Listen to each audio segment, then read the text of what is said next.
Olá, meus queridos amigos, sejam todos bem-vindos. Mais uma vez estamos aqui para batermos esse papo, né? Essa conversa, trocarmos algumas informações a respeito desse imenso mundo, né?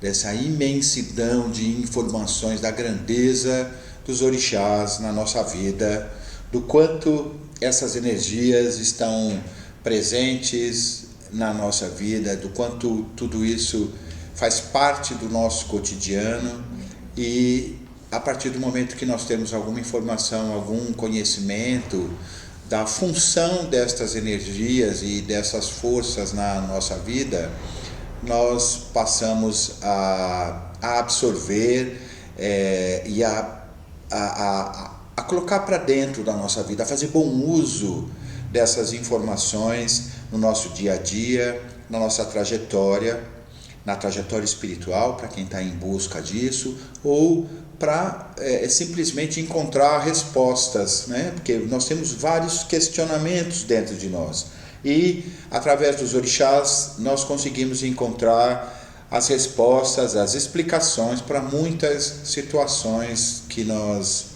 vivemos, que nós passamos. Hoje o nosso tema é conversarmos um pouquinho sobre as iniciações, né? Dentro dessa sequência de temas todos, né, nós falamos sobre a consulta ao Ifá, sobre a iniciação de Ifá, sobre as informações que o Ifá nos traz. Então, dentro da variedade de informações que nós vamos receber no momento da nossa iniciação de Ifá, quando este Odu vai ser sacado, o Odu é o signo, né? É o símbolo, é o nosso, a nossa marca, a nossa característica fundamental aí desde o nosso nascimento. Então nós vamos ter um Odu individual que vai ser sacado. Neste momento, mesmo dentro desse Odu, nós vamos ter vários itãs, vários relatos míticos que compõem o perfil desse Odu. E o Babalaô, neste momento, vai fazer a recitação deste Odu, vai trazer as características desse Odu, vai dar explicações para a pessoa, e nós vamos ter algumas informações a respeito de quais divindades nós precisamos nos iniciar. O que é a iniciação? Nós temos o nosso Ori, a nossa predestinação. Quando nós nascemos, nós trazemos esta bagagem, né? E nós, muitas vezes não, eu acho que sempre, dentro desta predestinação, mesmo trazendo em si a bagagem emocional, espiritual, das vidas anteriores que nós tivemos, nós ainda vamos ter determinadas e pequenas deficiências, falhas, para que esta predestinação possa se cumprir. Então nós temos um destino, este destino ele exige de nós um comportamento, uma postura, ele vai exigir de nós uma extensão da nossa personalidade, e que o esforço, a ferramenta necessária para que esse destino se cumpra vai acontecer com a inserção de uma determinada energia que nos falta. E aí nós vamos chamar de orixá, né? Qual é o orixá? Qual é a força da natureza que me falta? Qual é o aspecto da natureza que me falta? Os orixás são os representantes da natureza. A natureza é orixá, o orixá é a natureza. As folhas, a água, o ar, as pedras, a água do rio, a água do mar, a água da fonte, o amanhecer, a lua, o sol, os animais, tudo o que existe no planeta tem algum detentor, algum guardião, e são os orixás, que são essas forças que representam essas energias da natureza. Orixá é a personificação da natureza, né? nós, dentro destas nossas necessidades, então o Ifá vai dizer qual orixá é compatível com esta minha missão ou com estas características do meu Ori. O Ori é o Deus individual, né? É o orixá individual que cada um de nós tem. E aí nós vamos ter esta necessidade. Então, muitas vezes, nós temos um orixá primordial, ou nós temos um conjunto de orixás. Nós não sabemos qual é a missão desta pessoa. Existe uma discussão muito grande em cima disso, porque nós sabemos que em terra iorubá, normalmente, algumas famílias, alguns indivíduos são iniciados, muitas vezes, para um orixá, para 2 orixás. São divindades, um número, vamos dizer, pequeno. E aí nós vamos entender o quê? Que em outras situações, para outras pessoas, nós vamos ver uma diferença nesta quantidade, no número. Quais são as energias que faltam para estas pessoas? E aí muitas pessoas, eu ouço muito isso nesse post sem fim aí da internet, né?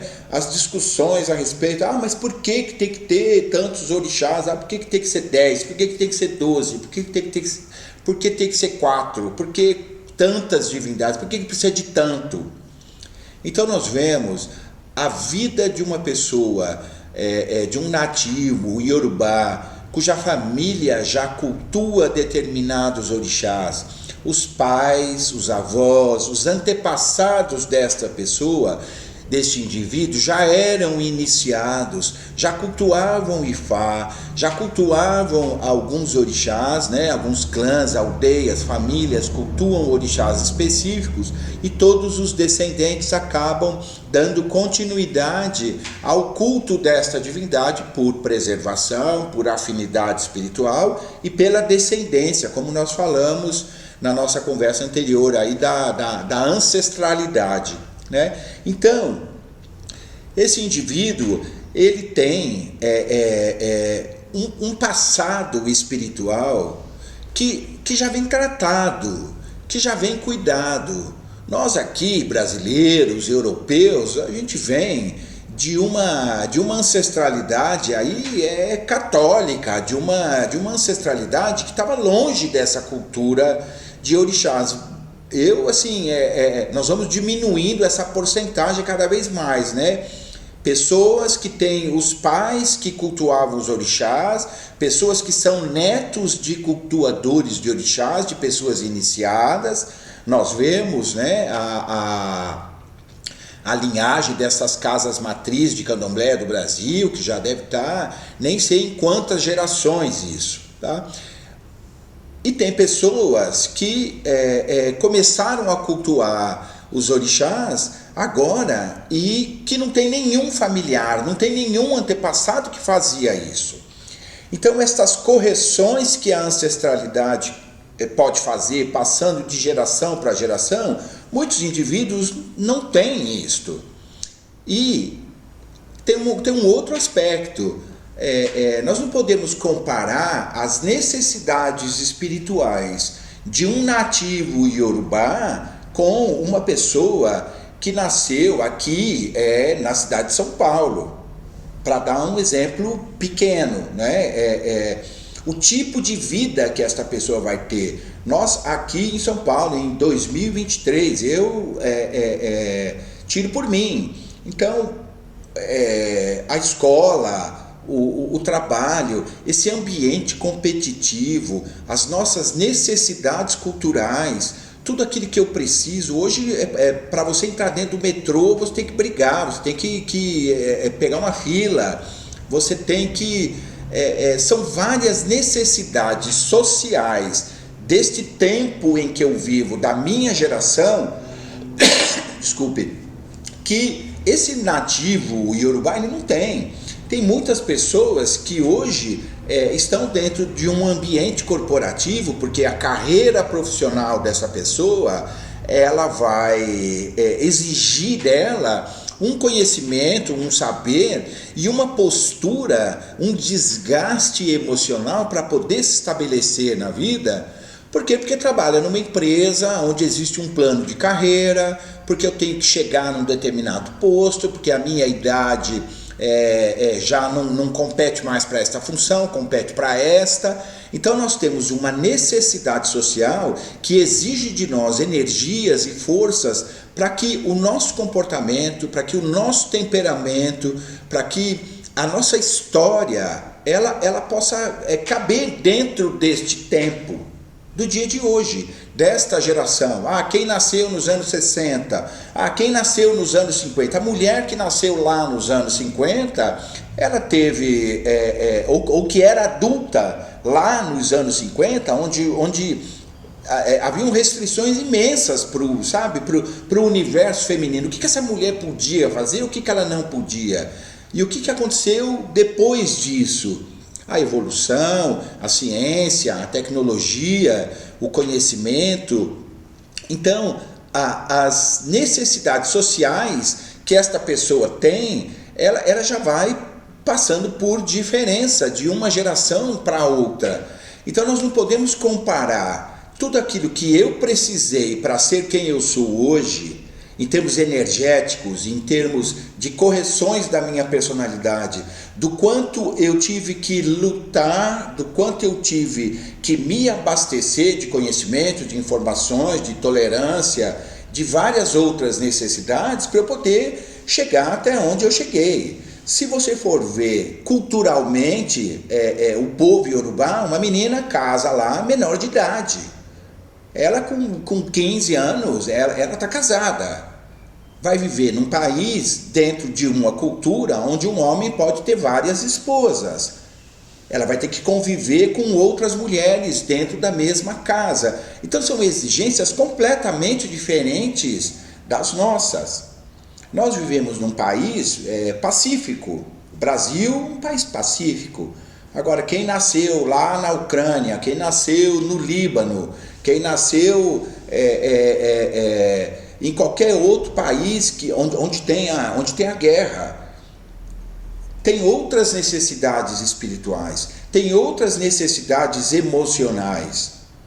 A Europa, nós sabemos a incidência de suicídio, por exemplo, que é um assunto tabu, que não se fala, não se publica, não se noticia, mas existem estatísticas para isso, do que acontece, quais são os níveis de ocorrência desse fato em vários países diferentes. Então, se você nasce num país em que isso acontece com frequência, significa que os antepassados desta pessoa, com certeza, tiveram esta situação no decorrer, carregam isso dentro da sua genética espiritual. Então nós vamos ter que trabalhar com essas necessidades espirituais para poder promover essa correção, para que isso não ocorra com essa pessoa que está vivendo no dia de hoje. Então as iniciações, antes de entrarmos numa questão técnica do que é, de como é que se faz uma iniciação, nós temos que entender primeiro por que você precisa de uma determinada iniciação.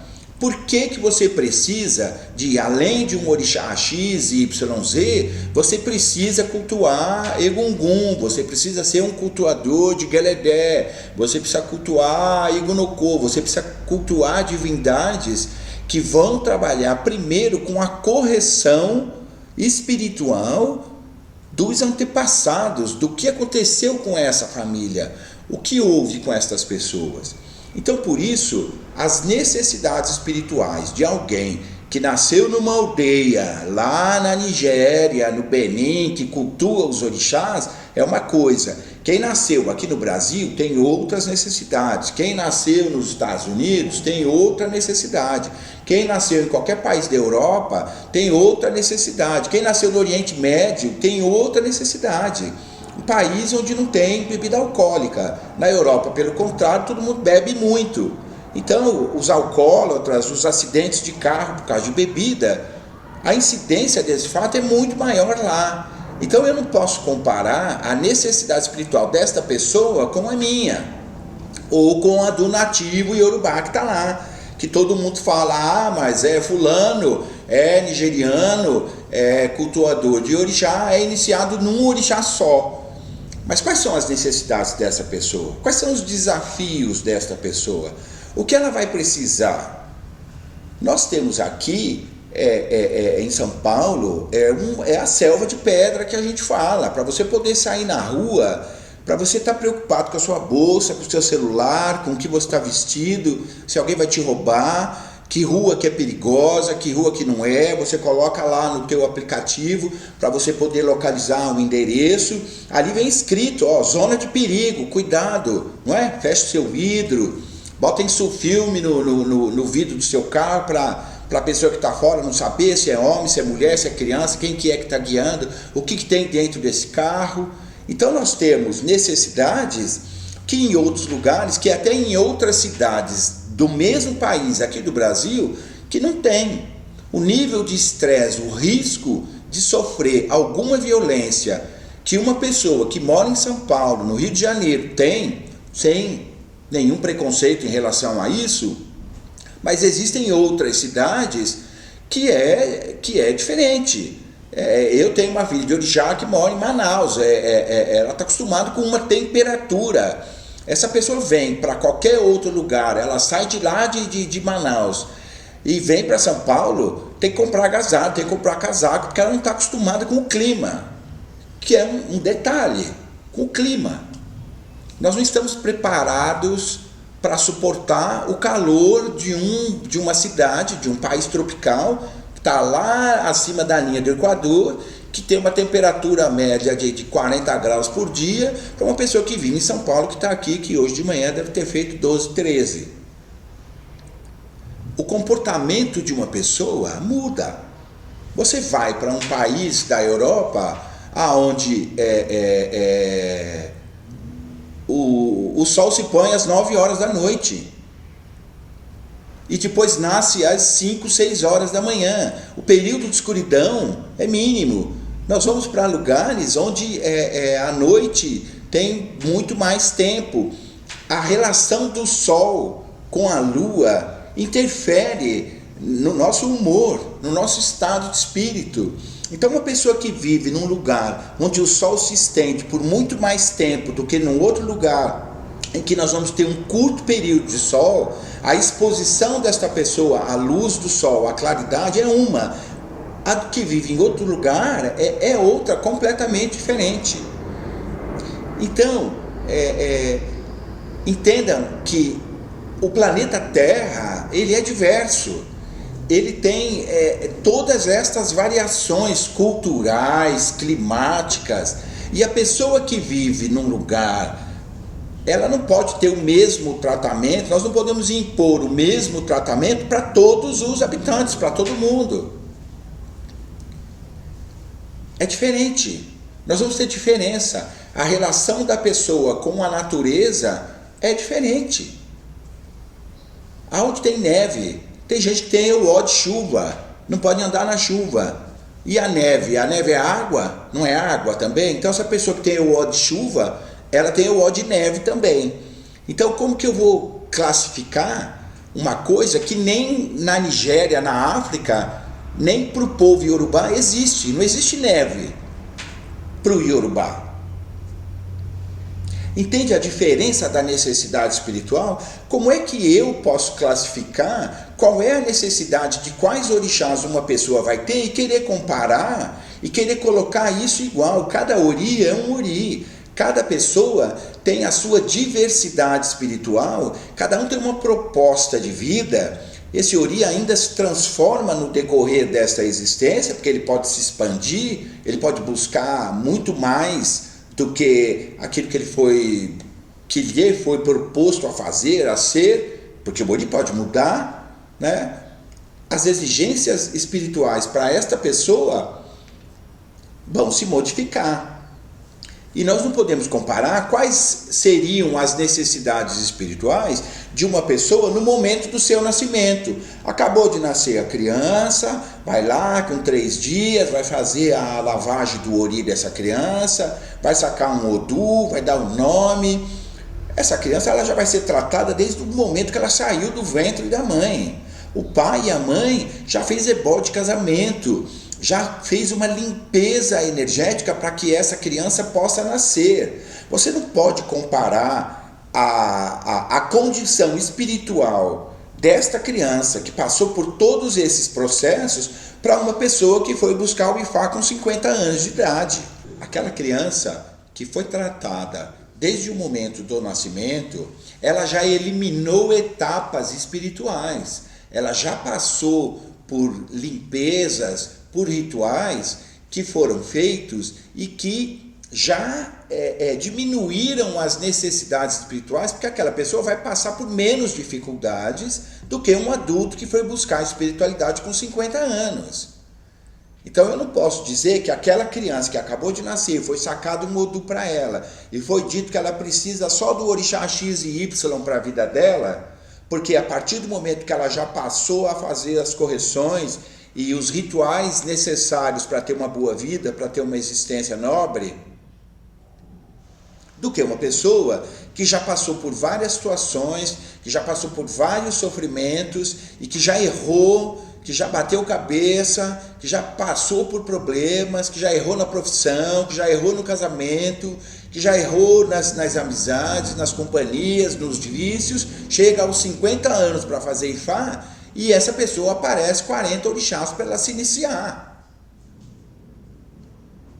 Entende a diferença de uma coisa com a outra? Então nós não podemos classificar o que é pouco, o que é muito para cada um. Então o processo iniciático, ele vem para nos auxiliar a colocar, a nos abastecer de ferramentas que vão nos auxiliar a ter uma boa existência, a ter felicidade, a cumprir a nossa missão, a encontrar o nosso caminho.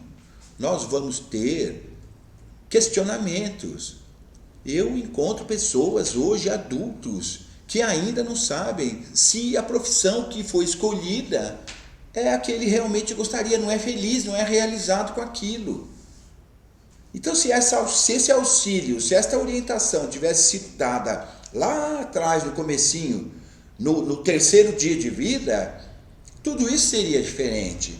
Então, hoje, o que a influência ancestral pode causar na vida de uma pessoa, pragas, casamentos praguejados porque as famílias não aceitavam, morte prematura, tudo que aconteceu na linhagem espiritual da ancestralidade desta pessoa pode ser corrigido no dia de hoje, independente da idade. Mas você tem que concordar comigo que se essa correção tivesse sido feita lá atrás, tudo seria diferente, tudo seria melhor. E a iniciação, a própria palavra diz, começo, recomeço, é morrer e nascer para uma nova situação de vida, mesmo estando vivo. Esta oportunidade é única. Então nós vamos nos iniciar, porque nós vamos encerrar uma etapa da nossa vida e vamos começar uma nova etapa. Se esta iniciação, é pacto, é juramento, seja lá o que for, tudo isso não importa. O que importa é a necessidade desta pessoa. O que eu quero ser. Aquilo que eu quero ser. Eu vou trabalhar com o sacerdócio. Se eu vivo lá na Nigéria, lá em Abeokuta, eu vou ser sacerdote de Exu, eu vou ser sacerdote de Exu, eu vou cultuar Exu, eu não vou precisar de outras divindades. Porque se alguma outra aldeia, se alguma outra família precisar de um sacerdote de Exu, vai buscar aonde existe aquela especialidade. É diferente do que nós vivemos aqui no Brasil, por exemplo, aonde ninguém busca ajuda de ninguém. Porque seria sinal de fraqueza, seria sinal de incompetência, então ninguém pede ajuda de ninguém. Então nós temos que nos abastecer de todas as energias necessárias para que eu possa promover correções. O saber, a técnica espiritual do sacerdócio é uma coisa, né? O preparo espiritual é outra. A vivência, o ori desta pessoa, a capacidade de aprendizado desta pessoa, como ela vai manipular essas energias e como ela vai direcionar isso para as pessoas, já é um outro capítulo, é uma outra história que as iniciações vão nos ajudar a abrir a nossa mente, a nos potencializar, a abrir os nossos horizontes, a fazer alterações comportamentais, aonde eu possa absorver melhor as energias e aonde eu possa ser aceito, onde eu possa ser reconhecido energeticamente falando, aonde eu estiver. Tudo isso vai me ajudar a ser uma pessoa melhor. E é isso que todo mundo quer. Ninguém nasceu para sofrer. Todo mundo nasceu para ser feliz. E se o sofrimento estiver na sua vida, existe remédio para ele. E um dos remédios é nós trabalharmos com o processo iniciático para fazermos correções. Tá certo? Então esse assunto, nós temos que manter essa primeira ideia aqui concisa, para depois nós falarmos sobre os orixás, individualmente ou em grupos. Nós vamos comentar sobre os orixás individualmente depois, mas você tem que entender o que é o processo de iniciação e para que ele serve, qual é a função disso na nossa vida. E só Ifá, que é a divindade da sabedoria, do conhecimento, o orixá, o pré-existente, aquele que ouviu a nossa predestinação, aquele que assistiu a nossa escolha pelo nosso ori, é ele que sabe de tudo, é ele que sabe o que eu preciso, é ele que sabe do meu destino. Por isso que as consultas ao oráculo, as consultas a Ifá vão sempre nos orientar pelo melhor caminho. A solução que serve para uma pessoa não serve para outra. O ebó que serve para uma pessoa provavelmente não vai servir para outra. Nós não somos tijolos, caixinhas iguais, fabricados igualmente. Cada um tem a sua individualidade, cada um tem a sua necessidade. E Ifá, com toda a sua sabedoria, sabe disso. Se você nasceu no Japão, se você nasceu no Kuwait, se você nasceu em São Paulo, se você nasceu na Eslovênia, quais são as suas necessidades culturais, o que você precisa para ser um indivíduo na cidade onde você nasceu, descendente da família que você nasceu, é só Ifá que vai saber o que você precisa. Não sou eu que vou determinar se você vai ter um orixá só, 2 ou 3. É Ifá quem vai determinar isso. Tá bom? Então, por hoje a gente encerra aqui este episódio. Agradeço a todos vocês pela audiência, pela participação nesse trabalho e agradeço a todos imensamente e continuo aí contando com a divulgação desse trabalho. Se você acha que tem algum amigo, algum familiar que também precisa ouvir essas informações, vamos fazer a divulgação aí desse trabalho, porque ele é muito rico, ele é muito importante para mim e eu tenho certeza que vai ser útil para todos vocês. Muito obrigado e até o nosso próximo encontro.